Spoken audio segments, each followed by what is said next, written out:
Hi guys, this is Alison Wood Brooks. I'm a professor at the Harvard Business School, mother of three, lover of basketball, and author of the new book, Talk, The Science of Conversation and the Art of Being Ourselves. You're listening to the Good Question Podcast with Richard Jacobs. Our goal is to make each of our guests exclaim, that's a good question. I don't know the answer.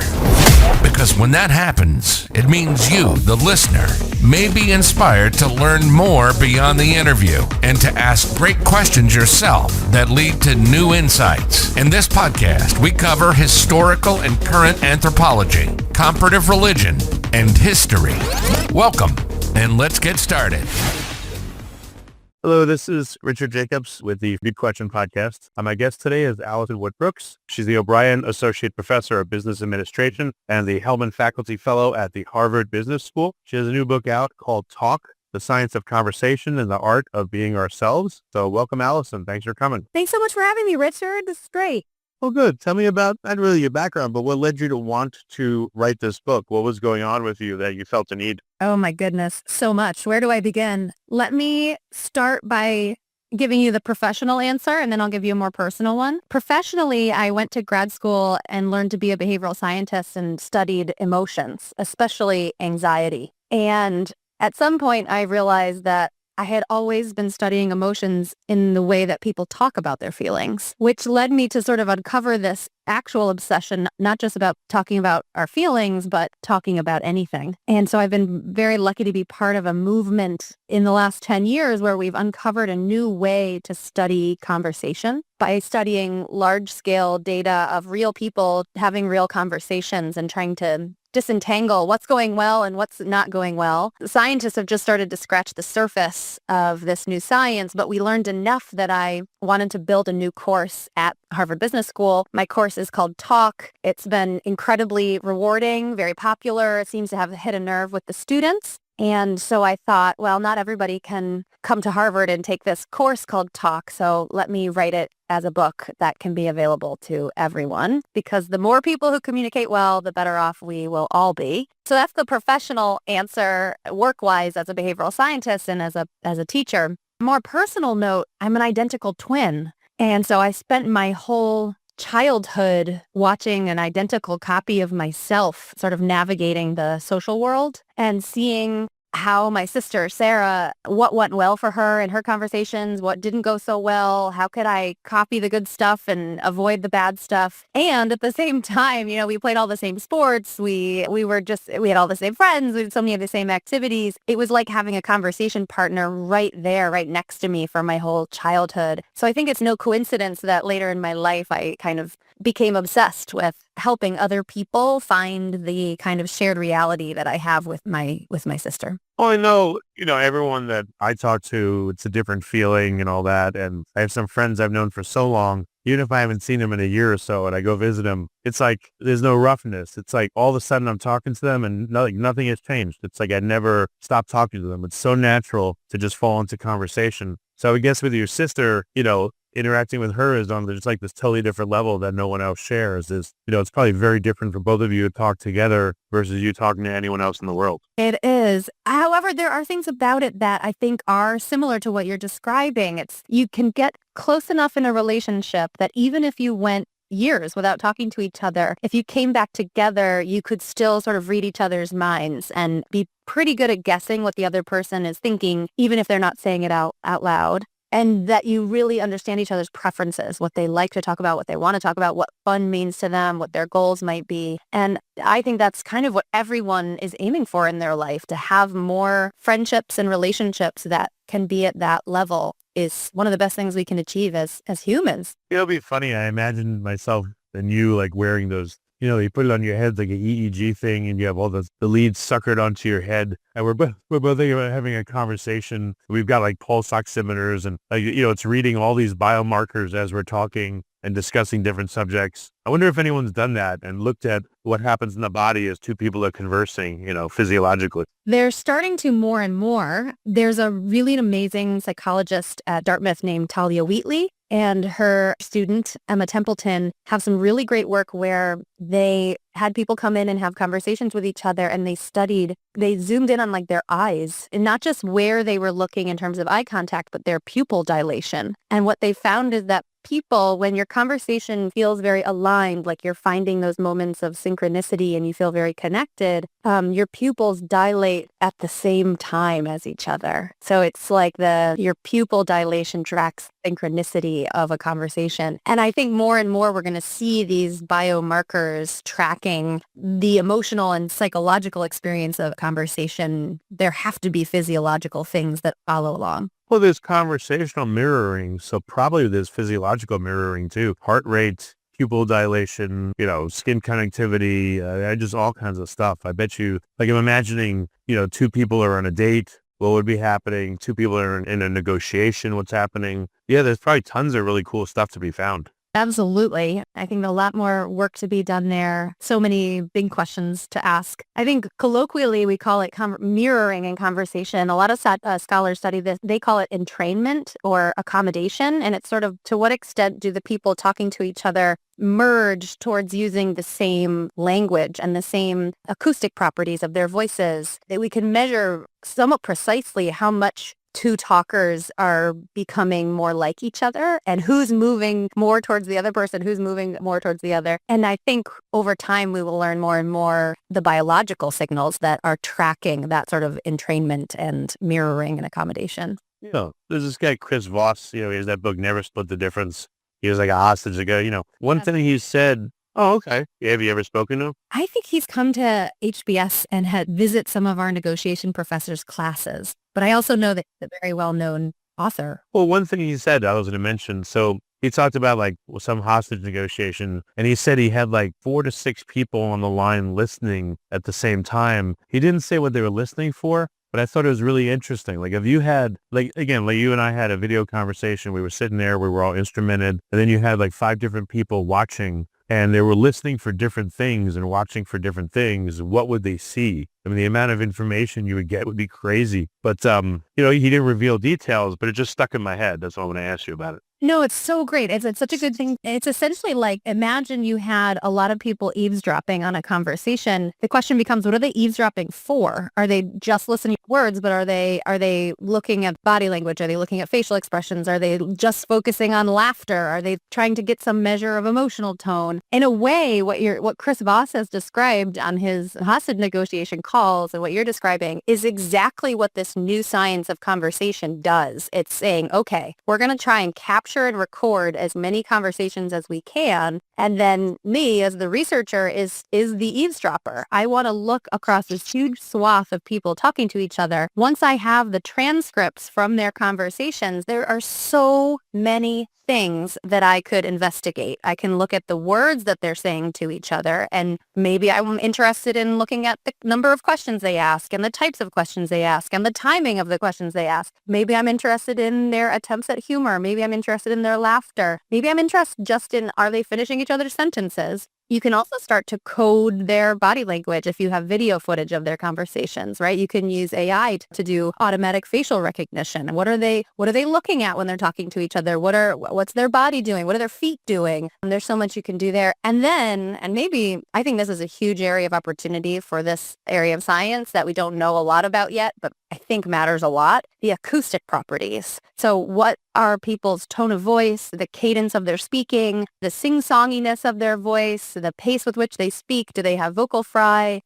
Oh God. There's so much you can learn from the energy and acoustics of somebody's voice. We studied a huge swath of job interview conversation, and we actually found that people's words, like what they say during job interviews, and their body language, how they move during their job interviews, is not very predictive of how they will perform on the job. But it's not a natural environment, yeah. Yeah, and like a conversational interview may not be at all similar to what they're going to be doing in their job, and it's not predictive of their competence in the job task. What was actually the most predictive was the acoustic properties of their voice. So if you're energetic and excitable and you talk quickly during a job interview, chances are you're going to be the same way when you're interacting with your colleagues on the job. And so I think there's a lot to learn about how important acoustic properties are in conversation and how meaningful. When you mentioned vocal fry, I didn't know what it was. And a friend told me about it. Then I started hearing it on podcasts sometimes. And I'm like, oh my God, this is horrible. So people go, yeah, that I did it. So like that, Or girls in California, right? Like, you're gonna go to the bitch. I have to apologize. I have a vocal fry because I sing in a band. So I some like nodes on my vocal cords, which it's just from having a tired voice. But I love listening to people's voices. I think they matter a lot. yeah, I don't hear any fry from you, but some people it's real exaggerated. And it's like, oh my God, So, just for listeners, some people say, why don't I do video? So I'll just, for whatever it's worth. I've done some video podcasts, and when I have to look at the person, there's a part of my brain that's just not accessible to me, and I feel like I can't ask good questions and think about what they're saying. Like I'm very auditory.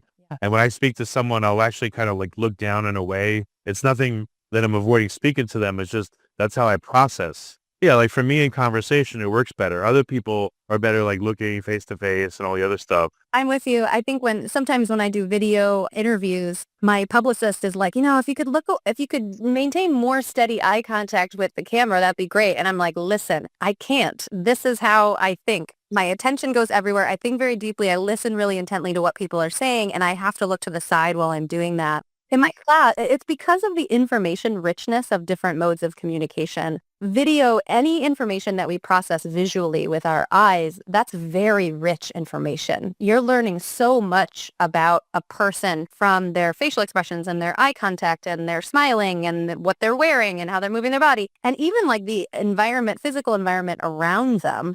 That's a lot of information to process. So when we turn our cameras off and can only hear each other's voices, you're taking away a whole category of information richness. And for some people, that makes it a lot easier to think deeply without being distracted by all of that extra information. Yeah, there's less to focus on. Yeah. My students in my class, I ask them to do an exercise in a group conversation where they have to close their eyes. In person, so they're sitting there in person around a table, and they have to try and have a nice, natural, fun conversation in a group of 4 or 5 or 6 people with their eyes closed. And they find exactly what you said, Richard, which is like with your eyes closed, often you can focus on what other people are saying much more intensively without feeling bad that you can't maintain eye contact. At the same time, particularly in a group, it's very hard to coordinate turn taking. We rely on the direction of our gaze to indicate who's supposed to talk next. So there's all kinds of pros and cons with this stuff.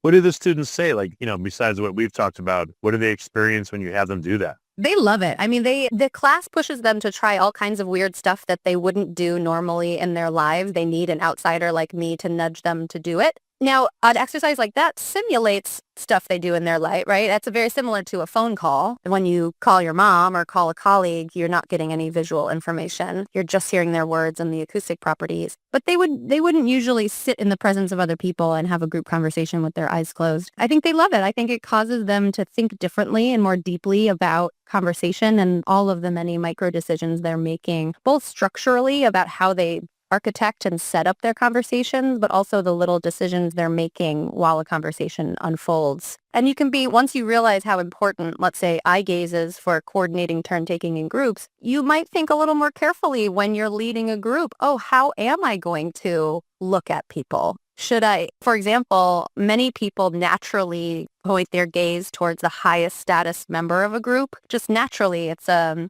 sort of point of survival. It's sort of like, hey, I see you, give me resources. Nowadays, though, we care a lot about inclusion and making everyone feel welcome. And so if a leader could allocate their eye gaze a little bit more equitably to everybody, it makes people feel included and like they matter. And what we find in our research is if you just nudge people to make sure they catch the gaze of everyone in the group, it's more likely to empower someone to speak later in the conversation when they have something great to add, which is better than like cold calling someone and being like, hey, hey, Tara, we haven't heard from you in a while. What do you think? It might not be the right moment for her to speak. Yeah, one thing that, so sometimes, I'll talk to my wife standing. Sometimes we're sitting on the couch. Sometimes we'll like lay in bed and I'll just lay and talk to her. She'll talk to me. It'd be funny if you got like a king size bed or something and you had 2 students lay down, not touching each other, but lay in the bed and have a conversation. it'd be a very, very different experience. You're just there to talk, obviously, but it's just like a very calming, different environment. So letting the conversations would be very different. Yes, and these environmental shifts feel subtle but have major effects on how we relate to each other. There's an exercise we do in class that's sort of the flip side of the eyes closed exercise, where I ask students to make eye contact for 4 minutes without speaking. And so then, Eye gazing. yeah, so you're only getting... I've heard about that. That must be really, I've heard it's, it's like, the person's going to know things about you. You don't want them to know. I've heard it's like really invasive. Yeah. It's not easy to do. Like, yeah, they stare into your soul. You go through these of laughing about how weird and awkward it is. And then sometimes they cry. Like you realize how rare it is to receive gaze from someone for so intensely for so long. And I think there's a sort of sweep of gratitude that can come over. It's a very emotionally intense experience. Try it with your wife and see how it goes. Should say I'm a weirdo, but I'll try. That's what was it like? So you've done it, right? I've done it. I have never done it with my spouse and my husband, but you're inspiring me. Maybe I'll make him do that tonight, or with my kids too. They would think it's crazy, I'm sure. He'd be like, honey, I love you, but please don't bring work home, Exactly. Like sometimes I ask my wife questions and she's like, I love you, but I'm not a podcast. Stop asking me questions, And I'm like, I have to ask you. That's amazing. You know what? She might like a question asking exercise that have you heard of the 36 questions to fall in love? Have you heard of these? No, well. So there's a psychologist named Arthur Aaron. Sometimes this exercise is called Fast Friends. It was published in the New York Times some years ago and kind of went viral, but it's just a series of 36 questions. And the argument is that if you go through the 36 questions in order and you take turns asking each other these 36 questions, by the end of it, you feel much, much closer than you did at the beginning. And it is that one I've done with my husband, and it is very fun. So I highly recommend that one. All 36 questions are at the back of the book. Okay, right on. So what kind of, without spoiling the book, what kind of really interesting things have you learned from your research that are in the book? Oh my God, so many interesting things, Richard. Let me give you some highlights that maybe can be particularly concrete takeaways that you can start doing right away. The first is about topic prep.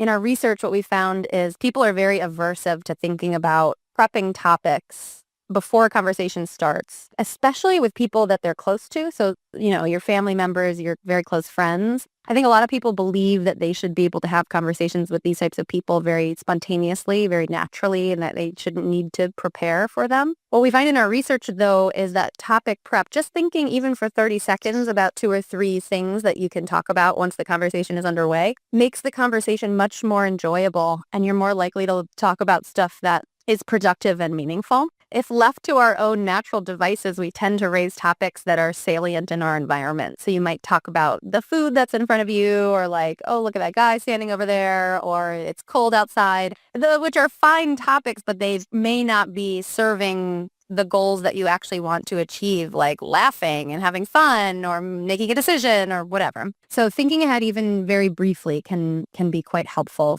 in conversation. So topic prep is one. Another one that I think people find quite helpful is about follow-up questions. For anyone who struggles with small talk, like you dread it, you hate it, you don't want to feel meaningless and shallow, follow-up questions are a really great way to escape small talk. So small talk itself is not the enemy. The mistake most of us make is that we stay too long on meaningless, shallow topics. You kind of have to start with small talk, but you should be looking for escape hatches to move away from it to more meaningful talk. Like transition statements would be helpful. Totally. So let's say you meet a prospect, you're doing small talk. I think the awkwardness is like, how do we transition to the matter at hand? I think I've heard them called bridging statements. These prepared statements that you have in your mind so that, when you get to that part of the conversation, and you say, okay, well, we've got about 10 minutes left, so let's get started on blah, blah, blah, blah, whatever, Yep. But it takes some courage and almost like a sense of leadership. It takes confidence and decisiveness to be the one to say, let's get down. Okay, now let's move on to, I know we need to make this decision. Let's get down to it. I have a friend who has a great one where if you go on a digression and he makes it a joke and he'll say, all right, back to work. And then you kind of circle back to the task at hand. But follow-up can help a lot too. So for people who, let's say I ask you, Richard, what are you doing this weekend? And you tell me an answer and it's like fine. And then you start saying, well, what are you doing this weekend? And we're kind of caught in this chit chat, asking a follow-up question. So let's say you tell me that you're going to buy some new furniture for your house. It is so easy to be like, how do you feel about that? Do you like buying furniture? What are you excited about? Or do you hate it? Like one follow-up question to dig deeper past the surface of like, what are you doing to how do you feel about it is usually enough to help you get away from small talk. Yeah, well, here's a conversation that happens probably millions of times every evening. So it goes like this. You get home. What do you want to do for dinner? I don't know. What do you want to do? I decided last time. You want to go here? No, I don't want to go there. Well, how about here? Well, where do you want to go to eat? This happens like, what do you do with that conversation? Because both parties are like, and they may be hangry and it's just not a good time to have that conversation, I know it's so lovely about, I think you're right. I think that just so many people have that coordination conundrum and it happens for good reasons. That's because you care about what the other person wants. You don't want to pick something that makes them dissatisfied. No one really likes the pressure of making choices. Making decisions is annoying and can be stressful and time consuming. But then we often end up in these very dissatisfying coordination loops and planning loops and conversation. My husband and I try to design systems so that we avoid as many conversations like that as possible. As much as you can put decisions like on a shared Google Calendar so that you don't have to talk about the choices, the better, so that it gives you space so when you actually are together to have a more enjoyable conversation. And that could look like, maybe you always get takeout and you always get takeout from a certain place on Monday, a certain place on Tuesday, a certain place on Wednesday. So it's just alleviating that pressure of decision making. You come up with a system of like Mondays are always going to be Richard, Tuesday is always going to be your wife, that kind of thing. Not everything can be coordinated in that way, but boy, the more conversations you can avoid that swirling, meaningless feeling of like, ugh, I just don't want to talk about who's going to drive the kids to whatever, the better. I see a lot of parents and making that mistake. It's like their whole marriage is the only thing they talk about is who's driving the kids where. What are the applications you want all your research to help in? Like, do you want it to help in these conversations? Is this more like teaching people how to deal with conflict or, really tough conversations? Like, I know it can go 100 different ways, but where do you personally, research-wise want this to go? Where do you want it to help people and how? Yeah, I think the more people who can converse well, the better off we will all be, the better off the world will be, the better off all of our relationships will be. I think at the root of your question is like, who needs this the most? And that's a big question. Sometimes I think about young people. I would love to sort of take the book and everything we've learned and turn it into like K-12 curriculum so that all of these kids who are growing up with devices can learn to have good conversations better and not let that muscle never develop or let it atrophy. I think it's most needed by underserved populations who aren't getting good role modeling of rewarding conversation. Sometimes I think it's like high-level executives. Their decisions have a lot of impact on the world and a lot of influence. And so teaching them to think more carefully about the trade-offs between their informational goals and their relational goals, make them a little more fun, make them less of an asshole, that would have a huge impact. So it's a big question of like who needs it the most? What does the world need the most? And it's a question that I think about a lot. Yeah, I've been thinking about like I imagined one situation I've seen that's kind of odd is, let's say I go somewhere with a really close friend, but then we're with people that are not necessarily close friends. So you have different relationships with people and that may be all involved in the same conversation. So you speak differently to them. It just creates more of a difficulty because like one person, like let's say, I don't know, you and your husband go to meet a realtor or something. So you'll talk to the realtor in one way and then you'll talk to your husband in the other way. And some stuff it's like, you just want to share only with him, but the person's there sitting with you. And some stuff is just like general conversation. So it's like the conversation has to operate on different levels and different levels of closeness. So I think that makes it even harder for someone to navigate. Just an example. Absolutely. I want to give a shout out to my real estate agent because I have such an amazing relationship with her that I think there's nothing that I wouldn't say in front of her, but thank you, Mary Blue. But I hear your point. The point you're making is what I talk about in this chapter called the kerfuffle of many minds. And that is, as you move away from a one-on-one conversation, as soon as there's a third person, as soon as a third person pulls up a chair, your real estate agent shows up or your kid is there, the coordination challenge of the conversation grows not just linearly, but sort of exponentially. All of a sudden, everyone in the group has a unique relationship with every other person in the group. You have differing levels of familiarity, of trust, of how much you like each other. And so everything that makes one-on-one conversation surprisingly tricky to coordinate just multiplies exponentially. And that's why group conversation so often feels fraught and hard to manage. And often we're like, God, that didn't go well, or like that was awkward or weird or whatever. It's because it's really tricky. And if you leave a group conversation feeling like it didn't go particularly well, I think it can be comforting to realize, oh, it's not necessarily because of the choices you were making. It's just the nature of group conversation. Yeah. Yeah, I'm just thinking about all these different scenarios and conversations and different things to do. But you're right. There's like a huge universe of possibilities. Imagining you get pulled over by a police officer, he has what's called the frame and he has the control of the conversation. So you speak one way to him, and very, very interesting. Total. It's, like when you lecture to students, I've done a little bit of that. And when you look at it in an audience, it's like everyone's just dead and you're lecturing there. And over time, you're like, is anyone listening?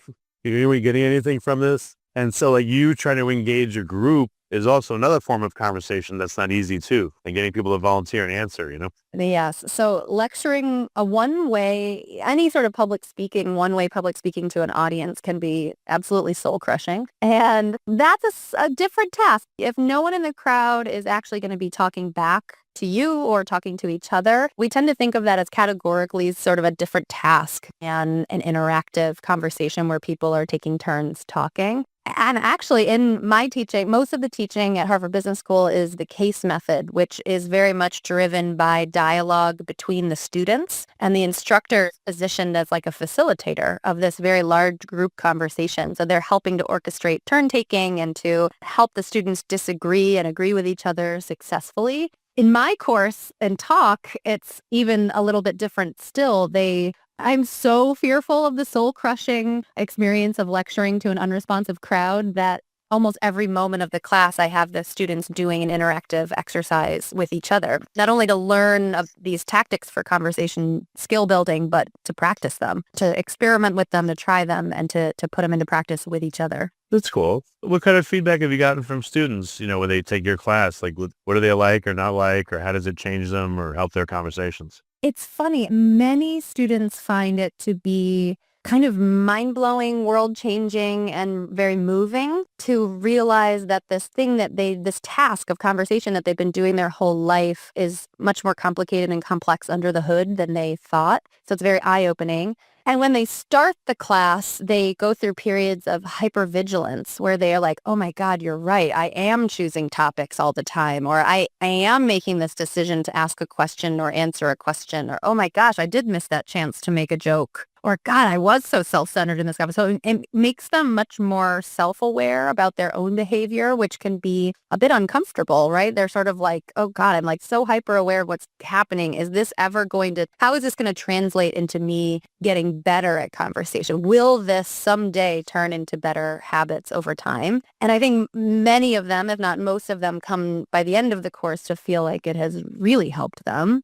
We measure their progress by having them have the same conversation on day one and then trying to have a similar conversation on the last day of class, and then sort of measure the differences in their feelings and behaviors between day one and at the end. But not everyone is ready to receive this kind of idea either, right? Like there are sometimes students who it requires like a bit of vulnerability and certainly a lot of engagement to work on any skill or trait about yourself. And I think some students, especially at the age of business school, they're in their late 20s, some students aren't quite ready to receive these ideas. And I think that's okay too. And so I realized that the whole course is a big ask in terms of asking them to be emotionally vulnerable with each other and with me. And it requires a lot of trust and hopefully a lot of fun along the way. I mean, do the students tell you what they want to achieve in the class, or, at the end of it, do you tell them, or do you ask them and survey them like, hey, what did you get out of the class? Like, do they come to you and say, oh, professor, thanks so much for the class. Now I'm able to talk to so-and-so and I couldn't before. Yeah. So two things. At the beginning of the semester, I have them do a survey before the class to tell me what their goals are for what are they hoping to get out of it. And their goals are all over the map, just like everybody's strengths and weaknesses. Some students are coming in, they're already funny. They're not going to have their mind blown by our levity part of the class. Some people are really great question askers and others aren't. So it really depends how they're coming in and what they're hoping to get out of it. Many of them have a lot of social anxiety or are very hard on themselves because they feel like they're not articulate enough or they're not efficient in their communication. What's interesting is sometimes they say one thing at the beginning of the semester that they want to get better at, and then over the course of the semester, they say, I thought I wanted to become more articulate, but now learning this stuff, I realized maybe that wasn't the right goal. And now I really would like to just get better at authentically connecting with people or choosing better topics. And so their goals can shift over time. At the end, they do a final project. And so I have the great privilege of reading these amazing essays about how the class has affected them in their lives and in their conversations. And many of them are incredibly moving, which is one of the best parts for me. Any anecdotes that you could share that you said were either moving or you're like, wow, I didn't realize I was having this big impact on people. This is really cool. Oh my gosh, so many stories. Some of the students, many of them are going through job interviews, and so they're trying to get their dream job. And then, they use these talk skills and they get the job. And how gratifying is that? Then some of the final projects, one of the options they can do is called a relationship reboot, where the nudge from me is to reach out to someone they've lost touch with in their life, whether from a falling out or just sort of drifted apart. Some of these projects are incredible. I mean, they'll reach out to a sibling that they lost touch with, or a parent, or a mentor, or a mentee, or a friend, and they have a couple conversations. They record the conversations. They use their talk skills to apologize and understand the other person's perspective and sort of reboot the relationship. And it's incredible to watch, to hear that happening for people. And it's really sort of beautiful and dramatic. Other rewards are less dramatic, but no less important. So it's things like, oh, this has helped my marriage so much, or I think I'm a better friend, or I just feel less anxious about having conversations with people and I feel more excited. I feel more confident in all of my conversations. So I think people's takeaways can be all over the map, but many of them are very moving and very rewarding for me to know that I'm even making a small dent in people's lives. That's really cool. What about the book? What was the release date? And, have you gotten feedback on the book yet? Oh, so the book comes out on January 21st. I'm so eager to hear what readers think, people outside of my family and friends, what they think of the book.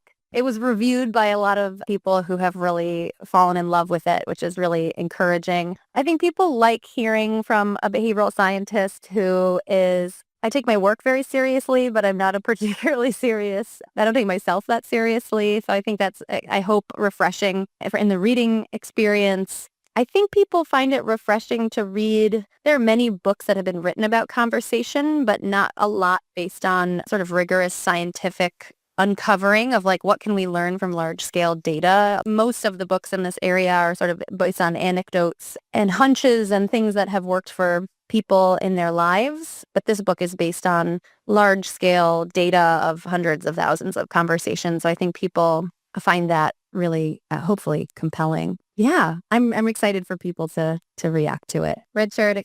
Well, I know I'm probably jumping the gun, but now that you've written the book, you probably won't know until you get a lot of feedback, but how is this going to change how you teach the class? Or is there another book that you want to write about, further topics based on your experience? Oh, what a great question. I think life is just a series of opportunities to learn and get feedback. So as the book comes out, I will be learning so much from people's reactions to it. And all of that will inform how I interact with my students and how I revise and update the course content as well. I'm very lucky that my course and this book are very synergistic, and my research as well. What was your second question, Richard?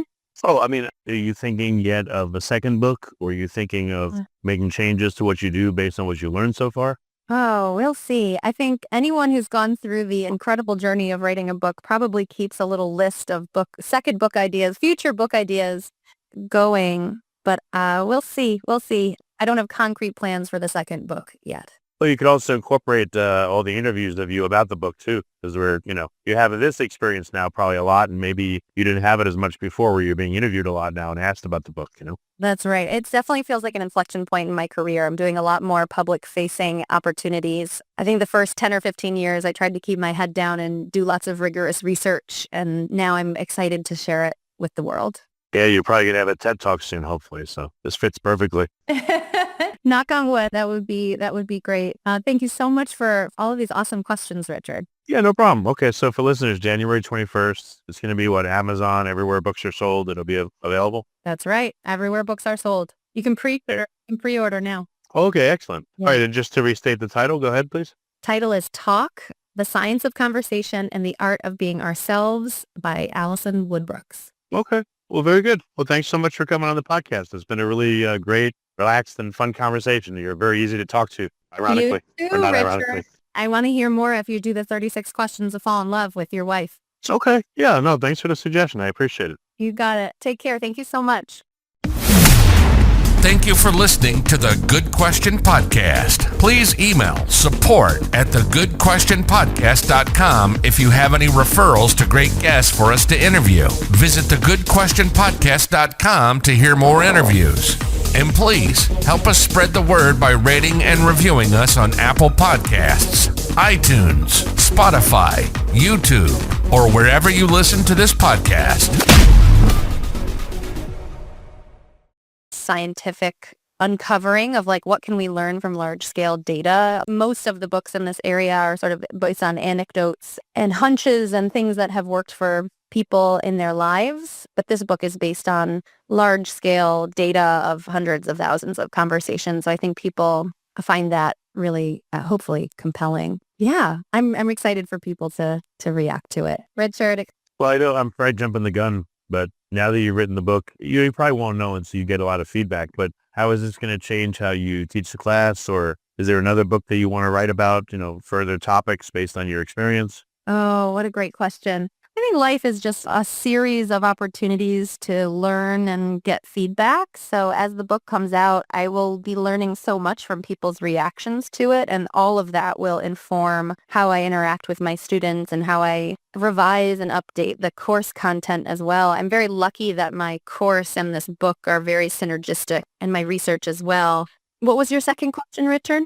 Oh, are you thinking yet of a second book, or are you thinking of making changes to what you do based on what you learned so far? Oh, we'll see. I think anyone who's gone through the incredible journey of writing a book probably keeps a little list of second book ideas, future book ideas going, but we'll see. We'll see. I don't have concrete plans for the second book yet. Well, you could also incorporate all the interviews of you about the book too, because you have this experience now probably a lot, and maybe you didn't have it as much before where you're being interviewed a lot now and asked about the book. That's right. It definitely feels like an inflection point in my career. I'm doing a lot more public-facing opportunities. I think the first 10 or 15 years, I tried to keep my head down and do lots of rigorous research, and now I'm excited to share it with the world. Yeah, you're probably going to have a TED Talk soon, hopefully, so this fits perfectly. Knock on wood. That would be great. Thank you so much for all of these awesome questions, Richard. Yeah, no problem. Okay, so for listeners, January 21st, it's going to be Amazon, everywhere books are sold. It'll be available. That's right. Everywhere books are sold. You can pre-order now. Okay, excellent. Yeah. All right, and just to restate the title, go ahead, please. Title is Talk, The Science of Conversation and the Art of Being Ourselves by Alison Wood Brooks. Okay. Well, very good. Well, thanks so much for coming on the podcast. It's been a really great, relaxed, and fun conversation. You're very easy to talk to, ironically. You too, or not Richard. ironically. I want to hear more if you do the 36 questions to fall in love with your wife. It's okay. Yeah, no, thanks for the suggestion. I appreciate it. You got it. Take care. Thank you so much. Thank you for listening to the Good Question Podcast. Please email support@thegoodquestionpodcast.com if you have any referrals to great guests for us to interview. Visit thegoodquestionpodcast.com to hear more interviews. And please help us spread the word by rating and reviewing us on Apple Podcasts, iTunes, Spotify, YouTube, or wherever you listen to this podcast. If you have any referrals to great guests for us to interview, visit thegoodquestionpodcast.com to hear more interviews. And please help us spread the word by rating and reviewing us on Apple Podcasts, iTunes, Spotify, YouTube, or wherever you listen to this podcast. Or wherever you listen to this podcast.